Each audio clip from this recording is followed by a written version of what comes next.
বঙ্কিমচন্দ্র চট্টোপাধ্যায় ছিলেন ইংরেজ আমলের প্রথম বাঙালি ম্যাজিস্ট্রেট।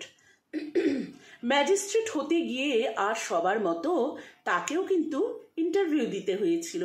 স্বাভাবিকভাবেই পরীক্ষক ছিলেন একজন ইংরেজ।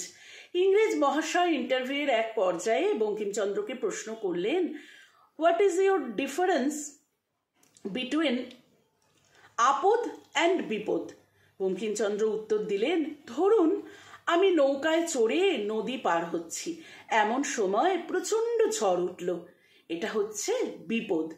আর এই যে আমি একজন বাঙালি হয়েও ইংরেজের কাছে বাংলার পরীক্ষা দিচ্ছি, এটা হচ্ছে আপদ।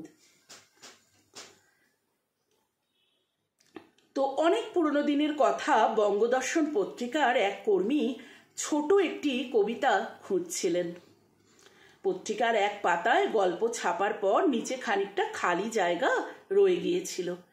একটি ছোট কবিতা বা গান পেলে শূন্য স্থানটি ভরাট করে দেওয়া যায়। সম্পাদকের দেরাজ হাতড়ে পাওয়া গেল তার একটি গান। কর্মী জিজ্ঞেস করলেন, এটি ওখানে দিই? সম্পাদক সঙ্গে সঙ্গে সেটি ছিনিয়ে নিলেন। ওভাবে ছাপা যাবে না, একদিন দেখবে দেশ এই গানে মেতে উঠেছে, সেদিন আমি থাকবো না, কিন্তু তুমি দেখে যেতে পারবে।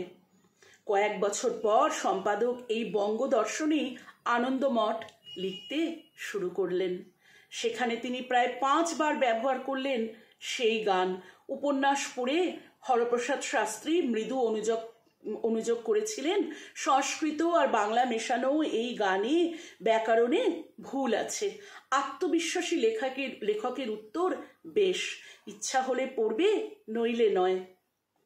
ততদিনে অবশ্য ভারতের স্বাধীনতা সংগ্রামীদের রক্তে দোলা লাগিয়েছে সেই গান।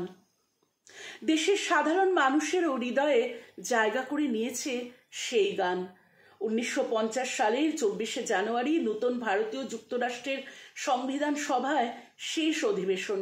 সভার শেষে প্রেসিডেন্ট রাজেন্দ্র প্রসাদ জানালেন, কবিগুরু রবীন্দ্রনাথ ঠাকুরের জনগণ মন হবে জাতীয় সঙ্গীত, কিন্তু এর পাশে আরেকটি গানও পাবে সমান মর্যাদা। শেষমেশ জনগণ মন এবং সেই গানটি গেয়েই শেষ হলো অধিবেশন। সেই গানটি ছিল বন্দে মাতরম। সাহিত্য সম্রাট বঙ্কিমচন্দ্র চট্টোপাধ্যায় ছিলেন সেই গানের স্রষ্টা। বিনম্র শ্রদ্ধা বাংলা সাহিত্যের ইতিহাসে অমরত্ব লাভ করা সাহিত্যিক বঙ্কিমচন্দ্র চট্টোপাধ্যায়কে। এটি একটি সংগৃহীত লেখা, ভীষণ ভালো লাগলো, তাই একটু বন্ধুরা আপনাদের সাথে শেয়ার করে নিলাম।